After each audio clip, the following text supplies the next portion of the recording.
అందరికీ నమస్తే, good evening. జై భారత రాజ్యాంగం, జై సంవిధానం తెలియజేస్తూ ఈరోజు రంజాన్ సందర్భాన్ని పురస్కరించుకొని మన మసీదులో ఈద్ మిలాద్ కార్యక్రమాన్ని నిర్వహిస్తున్న సందర్భంగా పాల్గొన్న గౌరవ పెద్దలకి, వచ్చినటువంటి ఇచ్చోడ ప్రజాప్రతినిధులు, పుర ప్రముఖులు, హితైషులు, వివిధ విద్యా సంస్థల ప్రతినిధులకి పేరు పేరున ధన్యవాదాలు తెలియజేస్తూ, ఆత్మ నిశ్చలమైతే పరమాత్మ నిశ్చలమవురా. పూలకు రంగులు ఉన్నాయి కానీ పూజకు రంగులు ఉన్నాయా? గోవుకు రంగులు ఉన్నాయి కానీ పాలకు రంగులు ఉన్నాయా? విశ్వజనీన సార్వజనీన సార్వకాలికమైనటువంటి విధానపరమైన మానవాళి జీవిస్తున్న ఈ సృష్టిలో, ఈ విశ్వంలో కొన్ని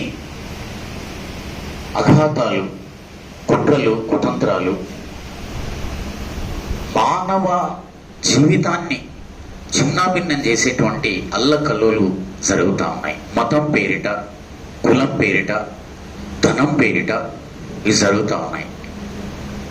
వీటిని అంతమొందించాలంటే ఇదే మార్గం, జ్ఞాన మార్గం, ధర్మమే. ధర్మం అంటే ఇస్లాం ధర్మం, హిందూ ధర్మం, క్రిస్టియానిటీ ధర్మమే. ధర్మం అంటే మార్గం, దారి, జ్ఞాన మార్గం. మార్గం అంటే ధర్మం. నువ్వు ఏ మార్గాన్ని ఎంచుకుంటున్నావు, నువ్వు ఏ ధర్మాన్ని, ధర్మం అంటే దారి అనుకోవాలి. ఇక్కడ దారి, ఏ దారిన పోతున్నావు? సన్మార్గంలో పోతున్నావా, చెడు మార్గంలో పోతున్నావా? ఏ రకమైనటువంటి ఆలోచనతో సామాజిక వ్యవస్థ, కుటుంబ వ్యవస్థ, వ్యక్తిగత వ్యవస్థ, కుటుంబ జీవనం, సామాజిక జీవనం, వ్యక్తిగత జీవనం, నీ వైవాహిక జీవితం, ఇవన్నీ సమాజంతో ముడిపడినాయి కదా. మరి ఈ సమాజంతో నువ్వున్న పరిస్థితి ఏంటి? జ్యోతి సే జ్యోతు జగాతి చెలో, ప్రేమికి గంగ బహాతి చెలో. అలా ఒకరి నుంచి ఒకరికి ఒక దీపం మరొక దీపాన్ని వెలిగిస్తున్నట్టుగా మన జ్ఞానాన్ని ఒకరి నుంచి ఒకరు నేర్చుకోవాలి. ఒక అడవిలో అనేక వృక్షాలు ఉంటాయి. ఒక టేకు వనం కావచ్చు, మర్రి చెట్టు కావచ్చు, ఓ గులాబీ కావచ్చు, ఇంకోటి రకరకాల. ఆ అడవి దహనమైన తర్వాత ఆ చెట్లన్నీ కింద పడిపోతే వచ్చే బూడిదకు రంగు ఉంటుందండి? అన్నీ చెట్లే కదా, అంతా బూడిదే కదా. మనమంతా ఈ దేశ ప్రజలం, ఈ దేశ సార్వభౌమ పౌరులం. ఇది మనందరిది.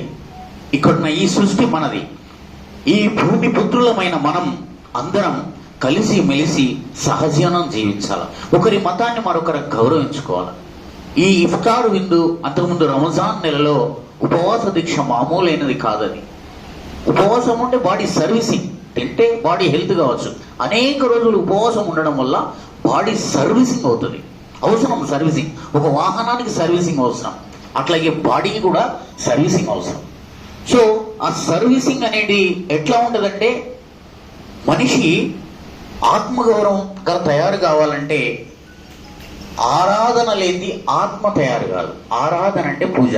నమాజ్ ముందు పూజ ఉందో,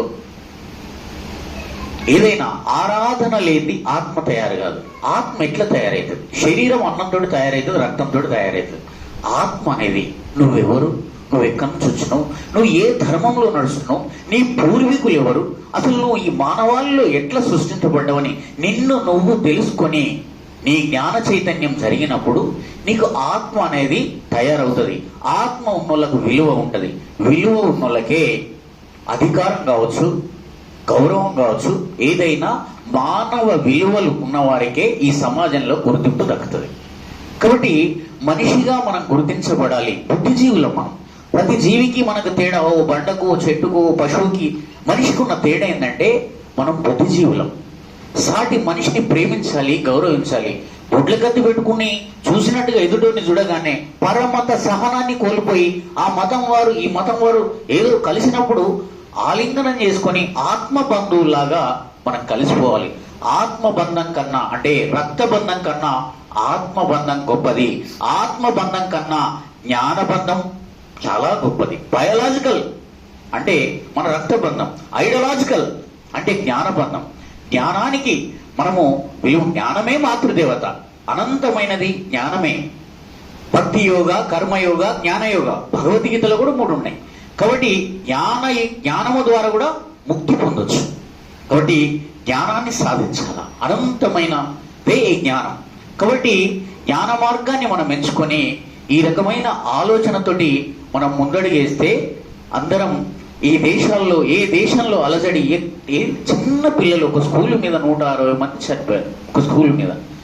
గల్ఫ్ కంట్రీస్ అన్ని ఎంతో రోదనతో ప్రతిరోజు భయంగా బిక్కుగా బతుకుతా ఉన్నాయి. ఎంత బాధాకరం. కాబట్టి ఈ మానవ జన్మ మళ్ళీ రాదు. వస్తుందో రాదో మనకు తెలియదు. కానీ ఉన్న జీవితాన్ని పాపం వాళ్ళు అసలు బిడ్డల్లా రాలిపోతున్నారు. ఎంత దౌర్భాగ్యం, ఎంత బాధాకరం. కాబట్టి దుఃఖం ఎదుటి వాళ్ళ కంట్లో, ఎదుటి వాళ్ళ విషయంలో బాధ కలిగితే మన కంట్లో కన్నీరు కారడం, మన హృదయం ద్రవించడమే నిజమైన మానవుడికి, మానవత్వానికి నిదర్శనం. అది లేకపోతే మనకు వేరే వాళ్ళకు తేడా ఏముంటది? దయా హృదయం దైవీభావం, దయలేని హృదయం దానం అని లేవు. నీకు దయ ఉందా నువ్వు దేవుడివి, దయ లేదా నువ్వు రాక్షసుడివి, అంతే. కాబట్టి సాటి మనిషి ఆపదలో ఉన్నప్పుడు, ఎమర్జెన్సీ టైంలో నువ్వు ఆదుకుంటే అక్కడ దేవుడే నాకు దేవుళ్ళ వచ్చి ఆదుకున్నాడు, నా సమస్య పరిష్కారం అయింది. ఆయన దేవుళ్ళ వచ్చి రక్తం ఇచ్చాడు, నా బిడ్డ బతికింది. ఆయన కిడ్నీ ఇచ్చాడు, ఇంకోటి ఇచ్చాడు, ఇట్లా ఉంటుంది, రకరకాలుగా ఉంటుంది. కాబట్టి మనిషి ధర్మ మార్గాన్ని, అంటే ధర్మం దారి, నువ్వు ఏ దారి ఎంచుకుంటున్నావు అనేదే మనకి ఇంపార్టెంట్. కాబట్టి మన మతాన్ని పూజించాలి, ఆరాధించాలి, పరమతాన్ని గౌరవించి మనం పరమత సహనాన్ని పాటించి అందరూ మనుషులు మనమంతా ఒక్కడిగా జీవించాల.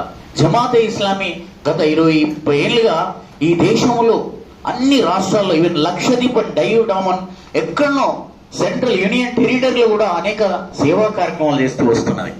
ఇలా మనకు కరోనా వచ్చినప్పుడు కూడా వాళ్ళు ఫుడ్ సప్లై చేశారు. అట్లాగే అనేక సేవా బ్యాంక్స్ పెట్టి అనేక మందికి హెల్ప్ చేస్తూ ఉన్నారు. ఫైనాన్షియల్గా కూడా, ఫైనాన్షియల్ డిసిప్లిన్ నేర్పుతా ఉన్నారు. ఇట్లా అన్ని రకాలుగా వాళ్ళు కార్యక్రమాలు చేస్తున్నారు. కాబట్టి అదొక స్ఫూర్తి, ఆదర్శం. కాబట్టి జమాతే ఇస్లామీ చేసేటువంటి కార్యక్రమాలు మనం అందరం ఆదర్శంగా తీసుకోవాలి. నేను ఒక్కటే చెప్తున్నా, మనం ఈ దేశ పౌరులం, ఈ భూమి పుత్రులం, మనందరం కలిసిమెలిసి ఉండాలా. అన్ని చెట్లు కాలిపోతే బూడిద ఎట్లా రాలిందో, అందరి రక్తం కూడా ఇచ్చేస్తే ఎరువే వస్తుంది, మనది ఒకటే వస్తుంది. కాబట్టి దయచేసి ఇవన్నీ ఆలోచనలు సరళీకృతం చేసి మనము సార్వజనికంగా, అంటే యూనిటీగా, ఐక్యంగా ఉండాలని కోరుకుంటూ, ఇట్లా ప్రతి సంవత్సరం వాళ్ళు నిర్వహిస్తూ ఉంటారు. ఒక సంవత్సరం బక్రీద్ అండ్ దసరా ఒకేసారి వచ్చింది, ఒక 10 ఏళ్ల కిందట. అప్పుడు దసరా 1000 మందితో ర్యాలీ తీసాం. ర్యాలీ తీస్తే పోలీసు వాళ్ళు, నేను అప్పుడు సీనియర్ జర్నలిస్ట్గా, మీరే ఇట్లా తీస్తారండి అది ఇదని, వాళ్ళు ఆ ర్యాలీ అంతమంది పర్మిషన్ ఉండదు అది ఇది అని అంటే, మేమేం చేసాం, మా బంధువులు, మా ముస్లిం సోదరులు, మా ఇచ్చుడులు అట్లాంటివి ఏం లేవు.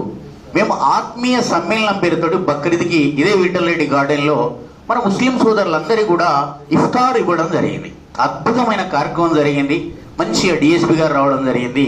ఆ కార్యక్రమం అద్భుతంగా జరిగితే, తెల్లారి ఆ విజయదశమి రోజున జరిగినటువంటి ర్యాలీకి మన ముస్లిం సోదరులందరూ కూడా బస్టాండ్ దగ్గరకు వచ్చేసి పండ్లు, తాగునీరు, బిస్కెట్స్, ఛాయ్ తీసుకొచ్చి ఆ ర్యాలీలో పాల్గొన్న భక్తులందరూ కూడా వాళ్ళు మనకు వితరణ చేయడం జరిగింది. అంటే ఎంత గొప్ప విషయం.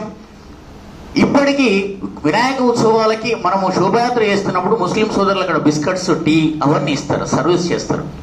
సో ఇది ఇలా రమజాన్ సమయంలో కూడా మనం కూడా ఆ మతాన్ని గౌరవించి, వాళ్ళు చేసే కార్యక్రమాలు అద్భుతమైనవి కాబట్టి దాన్ని మనం గౌరవించి అందులో పాల్గొని విజయవంతం చేస్తూ ఒకరినొకరు అర్థం చేసుకొని మానవ జీవితానికి ఒక సరైన అర్థాన్ని వెతుక్కొని, అంటే చివరగా సత్యమే దేవుడు, ట్రూత్ ఈజ్ గాడ్, సత్యమే దేవుడు. కాబట్టి ఆ సత్యాన్ని, సత్యవాక్యాన్ని చెప్పిన ఆ యొక్క దేవునికి మనమందరం కృతజ్ఞుడిగా ఉంటూ, పంచభూతాలకు ప్రకృతి సాక్షిగా మనమందరం కూడా కలిసిమెలిసి జీవించాలని కోరుకుంటూ, ఈ అవకాశం ఇచ్చిన సభాధ్యక్షులకి ధన్యవాదాలు. Thank you.